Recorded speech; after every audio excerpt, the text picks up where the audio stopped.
Hetepu, Assalamu alaikum, Namaste, Huru Nefer. This is Qesankh Keparu with another exciting video for you. And in this video, we're going to be talking about the power of Amen Ra.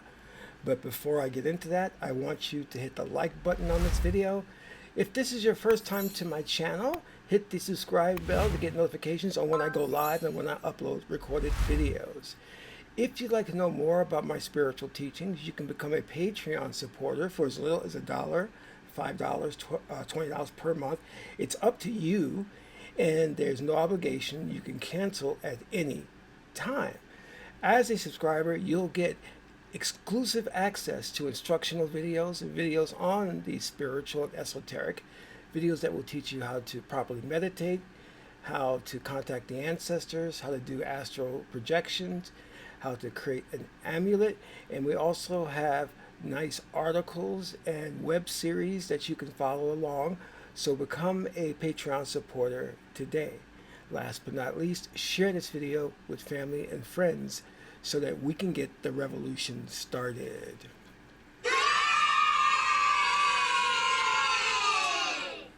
So Haru Nefer, Grand Rising, Namaste.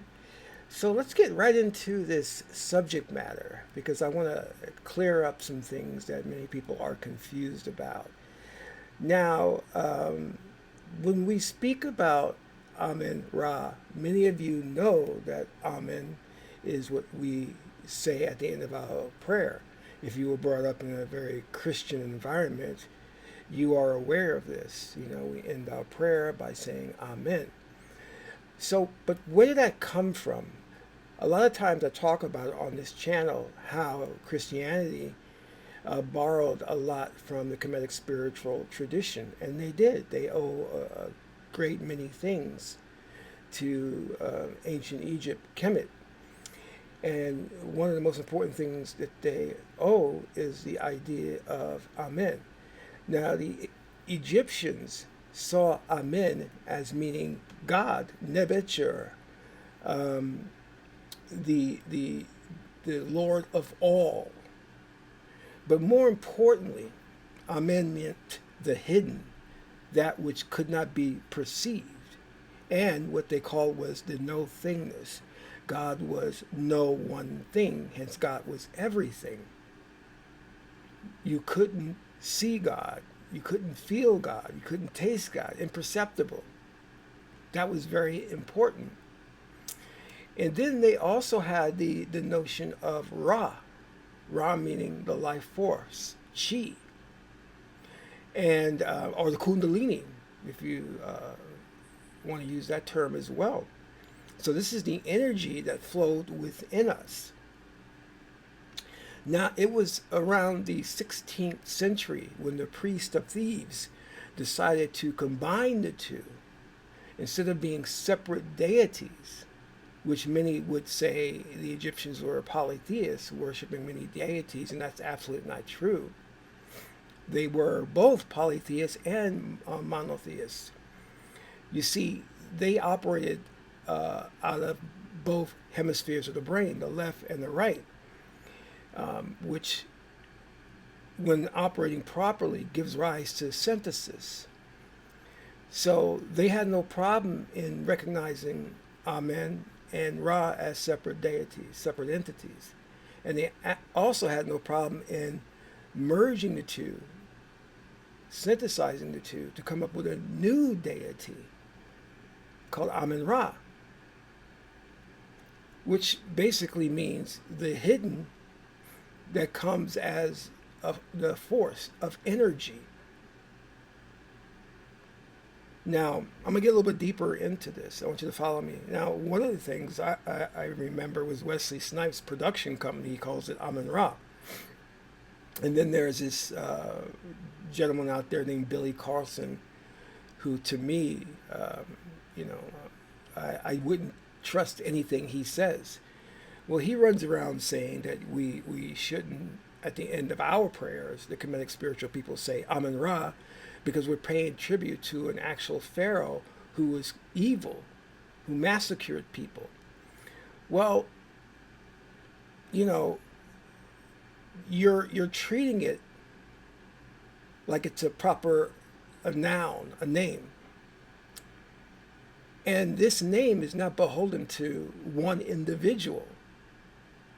You see, this came out of Kemet as different deities merged into one deity.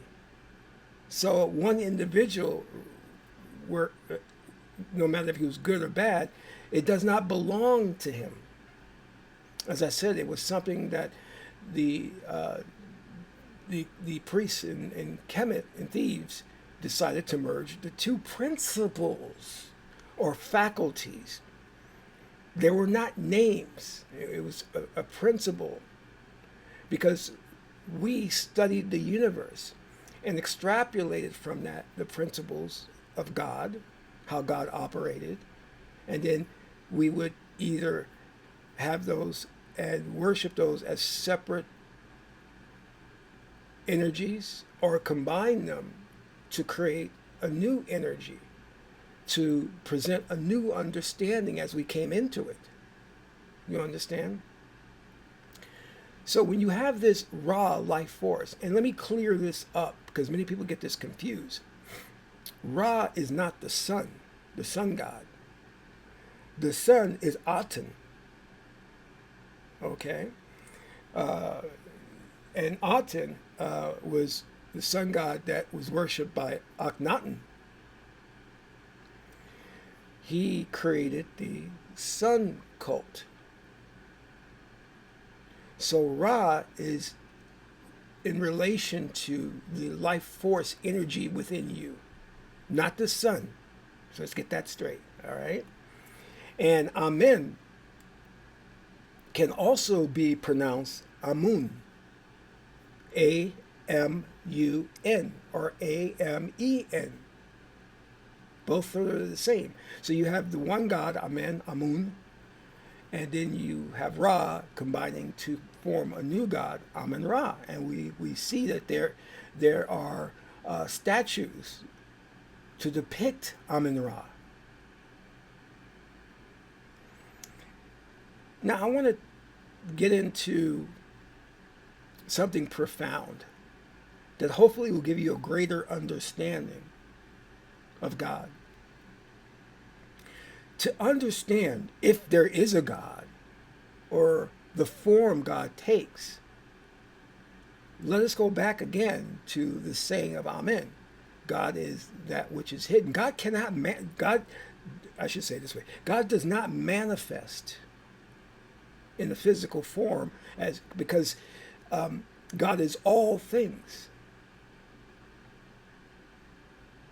We're living in a world that is individualized, separated. And the reason for this, because our original state is that which is merged with God.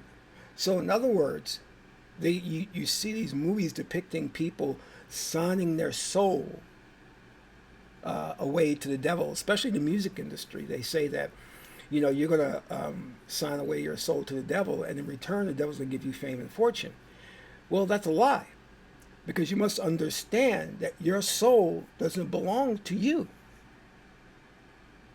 It belongs to God. See, in the beginning, there was only God. And this is what you can coin it as 5D, fifth density. So in the beginning, there was the one, God. So God was all powerful, all knowing, but God had no experience, because to have experience, you must interact with things. So from this state of oneness, God split itself into two, the one and then the two, and then God looked back upon itself. And then, and only then, was God able to have an experience, because there was something at that point to interact with. And then God split itself again, and that's where you get the Holy Trinity from. So God had to create the individual realm of people, places, things, which we could call the uh, the fourth part of the fourth dimension. I'm sorry, the third part of the fourth dimension, which is space. Three dimensions of space and one of time. So therefore, God could interact with itself. And God made the agreement with you to allow God to experience this world in your vessel, in your avatar. So as you walked around and interacted with people and places, you were helping to fulfill God's wish of experiencing the world through 4D. Because God, as Amen, cannot experience the world. Because God, as Amen, in that state is oneness, nothingness, nothing. So God comes as we look at the Kemetic tree of life, Amen. He comes as, Osiris. So from that state of oneness, he comes in that state of individualization, which is Osir and all the other deities on the Kemetic tree of life, to experience the world. But how do we know that God exists? Well, there's two things we have to look at in order to prove God's existence. There's the explicit and the implicit. If you understand that, when you look at the implicit aspects in nature, then you come to the realization that there is a God, because God doesn't manifest itself or show itself in the explicit. It's only in the implicit ma'at that God gives proof of its existence. So what do I mean by that? The implicit. Well, this is the principle of ma'at, the interdependence and interrelationship between all things. Everything has a purpose and everything sustains the whole being ma'at. See, many people don't understand ma'at. They just think it means truth, justice, and righteousness. No, ma'at is bigger than that.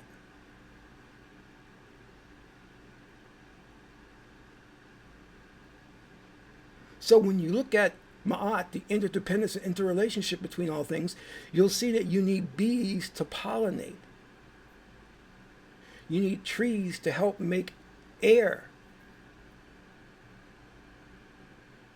All of these things depend on each other for the ecosystem to survive. If we eradicated all the trees, they are the lungs of the planet, then our existence would be no more. If you eradicated the sea life, we would be gone. If you eradicated the insects, we would be gone. Because all of these things depend upon each other to keep the ecosystem functioning. This intelligence that created and designed all of this is magnificent. And this is how God shows himself in the implicit. Understanding that all of these things that depend on each other could not have been designed by accident. There had to have been an intelligence behind this. This is why the foundation of ma'at is so wonderful. Because in trying to remove any of these one things, you're hurting your own existence. God made sure of that. So when you have the cabal, or the ruling elite, whose agenda is to remove the planet of people of color, in doing so, God put this protection mechanism in, which is ma'at, the interdependence between all things. If the cabal was successful in doing this and eliminating people of color, they would die out as well because they need us. But they don't care. They're still going to try anyway because they're a type of evil genius. They want to see if they can go against God's law. See, they are in violation of God's law because God created everything. And to try and wipe out one of God's creations is going against God's wishes. So you're in violation of Ma'at. And when you're in violation of Ma'at, Ma'at sends Harukahuti, God of divine justice, after you. If you poison the seas and you poison the air, then Mother Earth or Gaia will take you out because you're doing harm to the planet. And the planet will look at you and say, because the planet is an organism, will look at you and say, well, you're doing too much damage. I'm going to wipe you out by some disease, some hurricane or something. That's how it works. So God shows proof of itself in the implicit. You're not going to go around and look and see a written note on the ground saying, I, God, was here. It doesn't work that way. You have to look at the fact that all of these things come together to live in harmony through a divine intelligence. And when you look at the fact that, and science have validated this, we should not even be here. Because if you believe in the Big Bang Theory, well, you have this explosion, and then suddenly all the molecules come together to form the table of elements. And that in itself talks about how life is organized. And then from that, intelligent life springs up on our planet. Do you know the astronomical odds of that happening are almost impossible? For one Big Bang to happen, and from that emerges intelligent life. So science, realizing that that's just impossible to happen, to get around this, because that demonstrates the existence of God, because there's only an intelligence that could have given rise to intelligent beings like us. There had to be an intelligence behind this, intelligent design, behind all of this life. Because from one Big Bang, it's like rolling the dice. You just won't have life come from the one Big Bang. It's just impossible. But science knows this, so to get around this, they've come up with the multiverse theory. So let me explain what they mean here.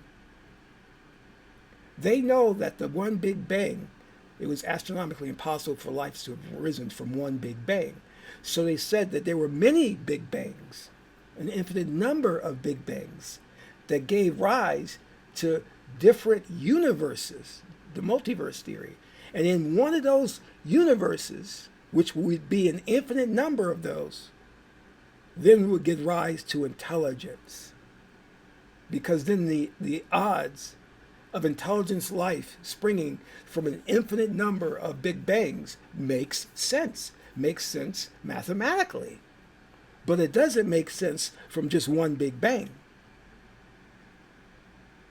Mathematically impossible for life to have arisen from that. So when you come with the multiverse theory, then it best explains our existence without having intelligent design behind it, without having a God behind it. That's how they explain us being here without putting in place the existence of a creator. You see that? Now going back to the Amen and God's existence as no thingness, the one that comes is all, and the all that comes is the one. You see? Because our ancestors were left and right brain thinkers, they were able to merge the two and have no contradiction whatsoever in accepting the two gods, Amen and Ra. No contradiction. They're able to even bring them together to form a new God. But for Western man, you either accept his God as the one God, or he launches a holy crusade to eradicate you, because he's operating from a left brain thought process. And he's trapped in the reptilian brain. And the reptilian brain stem craves power and hierarchy. Hence why you see in Western society, there's this emphasis on acquiring power and acquiring position, because this Westerner is trapped in the reptilian brain stem. And throughout his existence, he has been searching for this power. This is why he sees God as the all-powerful, all-one, that is vengeful, that is jealous, that has all these human qualities. But in the Kemetic spiritual tradition, God was perfect. God was not jealous. God was not envious. God did not kill people who didn't follow him. So I want you to understand how our ancient ancestors, the Kemetic people, how they thought, how they experimented with different principles, because they, as I said, they would look at nature and from nature extrapolate principles, and those principles became the gods.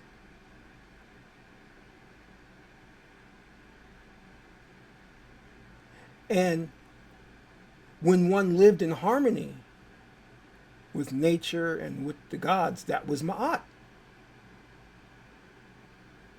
And if you lived in harmony with nature, Ma'at, you were afforded divine protection from the whole.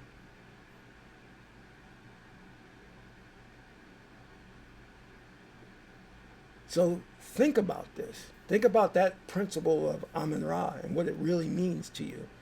And it's not just a name that's placed on something. It is principles that mean something, that give rise to the notion and the idea of the existence of a God and gods. And that when they want to lay claim to the idea that your ancestors were polytheists or worshiping many gods, that's not true. That's not true. And the reason why they got rid of Akhenaten was that Akhenaten did not understand the traditional Egyptian way of looking at the gods and God. And he tried to get Kemet to conform to an alien belief system that was not inherent to the people of Kemet. See, they practiced a system for thousands of years, and he came along, and what he had in mind, he got from the Europeans, this idea of monotheism. But he could not understand that his own people practiced a version of both.